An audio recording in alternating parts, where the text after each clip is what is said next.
inayah hidayahnya kita pada kesempatan yang berbahagia. Di hari ini kita bisa diberikan kesehatan dan dapat hadir dalam rangka memperingati Maulid Nabi besar Muhammad SAW dalam keadaan sehat walafiat, dan tentunya juga dalam masih situasi sahabatnya beserta seluruh orang-orang yang istiqomah mengikuti ajaran beliau. Dan mudah-mudahan kita merupakan bagian dari umat beliau yang hingga pada akhir zaman, dan tentunya kita berharap dalam tuntunan Islam dan menjadi tuntunan kita sampai akhir hayat kita.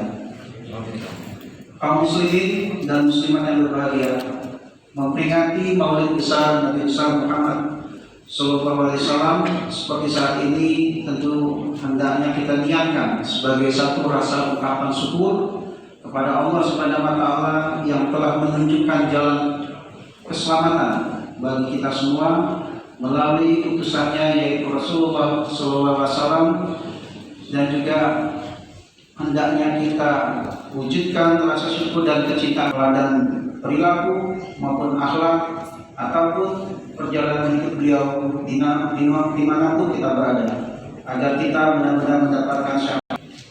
Sebagaimana disebutkan dalam hadis yang diriwayatkan oleh sahabat Anas bin Malik bahwa barang siapa yang menghidupkan sunnahku maka sungguh ia telah cinta padaku, dan barang siapa yang cinta padaku maka telah bersamaku di dalam surga. Tentunya kita sangat berharap kecintaan kita kepada Rasulullah SAW ini benar-benar kecintaan lahir batin, dengan terus kita mengikuti apa yang menjadi ajaran, apa menjadi sunnah ataupun menjadi teladan dari sosok Rasulullah SAW. Hadirin yang berbahagia, adapun tema peringatan Maulid Nabi besar Muhammad SAW tahun ini adalah dengan meneladani akhlak dan kepemimpinan Nabi besar Muhammad SAW, kita wujudkan Polri yang presisi. Oleh karena itu, dengan hikmah Maulid Nabi besar Muhammad SAW yang sebentar lagi nanti akan diuraikan oleh Al-Mukarram Ustadz Dr. Haji Abdullah Rahman Qayyum SAMH, kita semuanya tentu berharap semoga kita semakin meningkatkan kecintaan kita kepada baginda Rasulullah SAW, yaitu dengan meneladani akhlak dan kepemimpinan beliau dalam pelaksanaan tugas kita sehari-hari dimanapun dan saat apapun situasinya. Tentunya di mana saat ini Polri dituntut untuk semakin bermoral dan memiliki integritas yang tinggi di bidangnya menuju transformasi Polri. Rahman Qayyum SAMH atas perkenanannya hadir mengisi acara peringatan Maulid ini, dan merupakan satu kehormatan bagi personil Polda Sulawesi Selatan.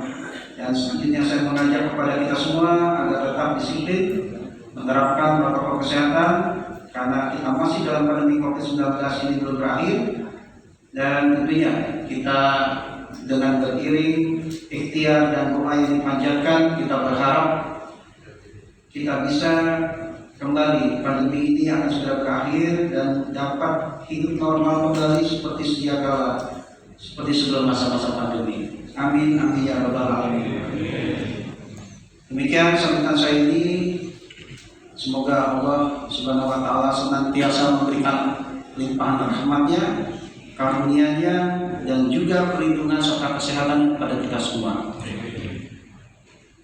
Akhir kata, wabillahi taufiq wal hidayah. Wassalamualaikum warahmatullahi wabarakatuh. Yang mengucapkan wabarakatuh, menurut ulama Mesir Yusuf Qaradawi, kalau suasana batinnya dalam keadaan galau, terganggu, bahkan kalau dalam keadaan berhutang, insya Allah akan cepat lunaskan hutangnya. Banyak memang hutang banyak. Jujur baca di bawah banyak hutangnya. Ya. Alhamdulillah wahidul ahad, al-fardus samad, lam yalid wa lam yulad ولم يكن له كفوا أحد والصلاة والسلام على سيدنا محمد وعلى آله وصحبه إلى يوم الميعاد. Amma ba'd. Sebelum saya melanjutkan ceramah, saya ucapkan selamat kepada Pak Jenderal. Mudah-mudahan insya Allah kita bantu doa. Saya agak gelitik sedikit tadi yang ditegur oleh Pak Jenderal yang pakai kerudung. Memang teguran pimpinan itu menjadi rahmat. Makanya dalam tugas kita, walaupun tingkat perbuatan kita tidak bisa berakselerasi dengan rahmat Tuhan, paling tidak ada satu saat itu muncul nukta titik-titik keimanan yang saat itu kita harus ungkapkan. Dan itu saya apresiasi Pak Jenderal. Mudah-mudahan di tempat kerja yang baru, apa yang kita cita-citakan dan apa yang merupakan jadi rahmatan lil alamin, insya Allah akan Allah temani dan Allah akan berikan kudrah dan iradahnya. Bapak Ibu jamaah yang dirahmati oleh Allah, setiap ada maulid itu identik dengan telur. Padahal jangan lihat telurnya, tapi lihat ayamnya. Karena memang di dalam hadis Rasulullah, lantas kudu diam, jangan girik, jangan sembelih, jangan potong ayam yang selalu membangunkan sholat. Kalau ayam yang ditusuk, otomatis tumbang semua. Tidak ada satu yang bisa bertahan kalau sekian puluh ekor ayam yang ada di tempat ini. Karena kenapa? Pasti akan tumbang. Maka diambil dari ayam itu telur. Ayam ini dia tidak akan berkokok kecuali signal ayam dari langit itu berkokok menginstruksikan semuanya harus sama. Makanya dia bersabut-sabut kokoannya. Dan dia hanya berkokok 2 kali saja. Setengah 3 malam membangunkan orang sholat tahajud, dan setengah 5 malam membangunkan orang sholat subuh. Persoalannya yang punya ayam itu tidak bangun-bangun. Makanya memelihara ayam itu sunnah. Memelihara itu ayam itu sunnah. Ya. Karena kenapa? Rasulullah pelihara ayam warna putih. Ya, beliau taruh pas di depannya lehernya unta. Itu bukan sekedar signal saja, bukan sekedar alarm saja, bukan sekedar untuk pemberitahuan waktu sholat, tapi begitu dia berkokok, Rasulullah berhenti untuk melakukan kontemplasi kepada Tuhan. Nah inilah yang perlu kita ambil hikmah yang sangat besar. Kalau 10 binatang saja dijamin masuk surga, masa keluarga besar Polda tidak bisa masuk surga dengan memperingati Maulid? Amin. Ini persoalan. Ibadah itu tidak usah pada volume, tetapi bagaimana pada cobaan dan kualitas ibadah itu yang bisa membackup spiritual kita. Tidak ada orang Pak, seperti tadi penghargaan yang sangat besar dari institusi kita, itu luar biasa. Bagaimana penghargaan sahabat-sahabat Rasulullah seperti Abdullah bin Awam yang minum darahnya bekamnya Rasulullah. Bagaimana Talha bin Ubaidillah ya 90, 80 kurang lebih sekitar 97 lah tombak yang masuk di tubuhnya sepanjang dalam peperangan. Tapi apa yang didoakan oleh Rasulullah bukan bentuk penghargaan materi, tapi imateri, satu ketenangan material yang begitu imateri yang begitu besar sehingga Rasulullah berdoa tidak ada 10 sahabat yang dijamin masuk surga kecuali engkau di dalam. Kenapa? Karena dia sudah korban. Dia sudah betul-betul mentuntaskan kehidupannya, dia mewakafkan jasadnya. Bayangkan Pak, Nabi dipanah, dia pasang badan begitu. Nabi ditombak, dilempari batu, dia pasang 9, kurang lebih sekitar 97. Posisi dia berada dalam tombak dengan lemparan batu. Itulah yang beliau menjadi backup dari semua kekuatan yang ada di luar. Apa kata Rasulullah? Engkau Talha bin Ubaidillah, engkaulah penghuni surga di hadapanmu. Bagaimana hebatnya kecintaan kita kepada Rasulullah dibandingkan yaitu Abdullah bin Awam. Pak Jenderal itu darah bekamnya Rasulullah. Rasulullah bilang begini, Abdullah bin Awam, coba kamu buang sisa darah bekam saya, buang keluar dan usahakan jangan ada yang lihat. Ini 2 gelas Pak. Apa Abdullah bin Awam pergi ke belakang? Dia tidak buang. Dia minum. Setelah dia minum, dia kabarin ke Rasulullah. Ya Rasulullah, sudah saya buang. Kamu buang di mana? Ya, dia jelas tidak ada yang lihat ya Rasul. Kamu buang di mana? Ada yang lihat? Nggak bakalan lihat sampai hari kiamat ya Rasul, tidak ada yang lihat. Kalau begitu kau buang di mana? Saya minum ya Rasul. Apa kata Rasulullah? Darahmu dengan darahku sudah menyatu dalam tubuhmu. Apa kata Rasulullah? Wallahi alladzi nafsun Muhammadun biyadi, demi Allah jiwaku yang berada di tanganku ya Allah, maka jangan coba-coba masukkan ke sehat. Namanya Abdullah bin Awam itu masuk ke neraka karena darahnya sudah alur ke surga di hadapan Allah.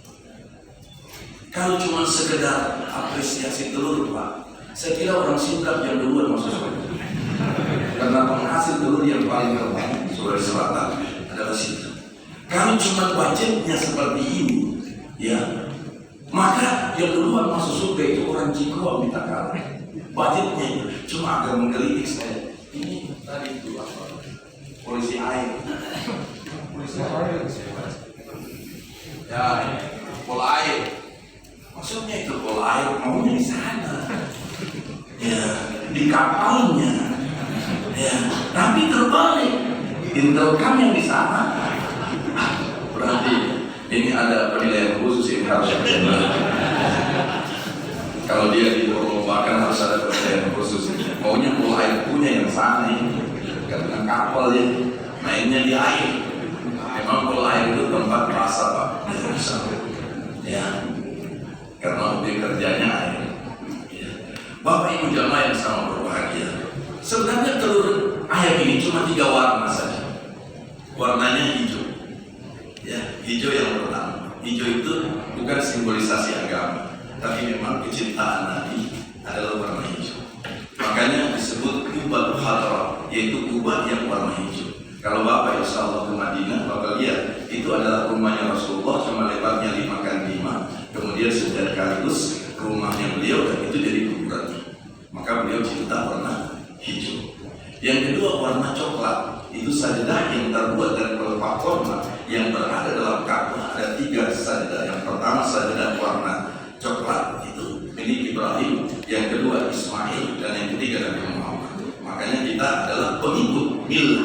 Milah itu artinya yaitu gerbongnya Nabi Ibrahim berjalur kepada Ismail. Itulah ayat kita berbunyi kama shallaita ala sayyidina Ibrahim wa ala ali Ibrahim. Yang ketiga sajadahnya Nabi Muhammad. Ya. Tapi apa yang kita lihat? Hampir banyak itu telur warna ungu. Kalau ada telur warna ungu berarti sudah ketahuan janda yang buat. Mudah-mudahan di Polda ini kurang janda. Ya, telur warna ungu. Ya. Kenapa? Kita melihat bagaimana Rasulullah SAW dalam satu kitab, namanya satu kitab yang luar biasa yang dikarang oleh Syekh, ya, Profesor Dr. Muhammad Alwi, ya, Al-Maliki Al-Hasani. Itu beliau menjelaskan kenapa Nabi Muhammad dalam kitab Az-Zafairul Muhammadiyah menjelaskan kenapa Nabi Muhammad itu dilahirkan hari Senin, wafatnya juga hari Senin, hari Selasa pagi Nabi baru dimandikan, hari Rabu Nabi baru dikuburkan. Jadi 3 hari Nabi. Ini merubah mindset kita, pikiran kita. Kenapa selalu ada dalam pikiran kita mayit itu harus tidak boleh lewat satu sholat, tidak boleh lewat satu sholat. Yang tidak boleh lewat satu sholat itu jenazah, bukan mayit. Karena Nabi Muhammad 3 hari ada di rumahnya. Wafat hari Senin, hari Selasa jam 8 pagi Nabi mayat dimandikan. Hari Rabu baru Nabi dikuburkan. Istrinya Utsman bin Affan 6 hari baru dikuburkan. Nah, kenapa Nabi Muhammad dilahirkan hari Senin? Maunya dalam pikiran semua. Kenapa Nabi tidak dijadikan hari yang terbaik di bahwa dia harus lahir hari Jumat karena hari yang paling terbaik bagi umat Islam adalah hari Jumat. Andai kan Nabi dilahirkan hari Jumat, menurut Pak Prof ini umur 15 tahun jadi dokter, tinggal di Mekah, lahir di Mekah, Profesor Dr. Muhammad Al-Maliki Al-Maliki Al-Hasan. Beliau kata dalam buku Sahail Muhammadiyah. Apa yang beliau jelaskan? Nabi Muhammad kalau dilahirkan hari Jumat, maka akan padam itu Jumat, maka tidak akan ada berkah itu Jumat, karena nur Muhammad lebih mulia daripada hari Jumat itu. Nabi Muhammad kenapa jadi dilahirkan? Karena bulan Ramadan, bulan yang paling baik, ada Lailatul Qadar, ada di situ malam nuzul Quran, malam tidurnya saja berkah. Malam pertama awal Ramadan rahmat, wawasatuhu tengahnya Ramadan itu adalah ampunan, dan 10 terakhir kita dibebaskan dari api neraka. Kenapa tidak dilahirkan saja Nabi Muhammad pada hari itu di bulan Ramadan? Allah pilihkan lagi. Kalau nanti Ramadan Nabi Muhammad dilahirkan, otomatis tidak ada akan muncul itu Lailatul Qadar, tidak akan ada keberkahan malam Lailatul Qadar, dan tidak ada keberkahan malam tersebut. Allah pindahkan di bulan Rabiul Awal. Makanya bulan Rabiul Awal ini, siapa sahabat yang wafat di bulan Rabiul Awal itu dapat syafaatnya Rasulullah SAW. Kalau ada rencana akan mati Bapak Ibu, ini kan tanggal 28 Rabiul Awal, insya Allah. Ya, apa yang kita lihat dari Nabi Muhammad sebenarnya? Orientalis yang mempelajari Islam, tapi mereka tidak beragama Islam, jujur secara objektif dan kecerdasannya mengatakan Muhammad itu hebat. Orang yang kecil dan dulu, tapi intelijensia dan kepintarannya begitu besar. Dalam waktu 23 tahun ekspansi wilayah sampai ke Yasrib, sampai ke Madinah. Apa yang bisa kita tahu? Ternyata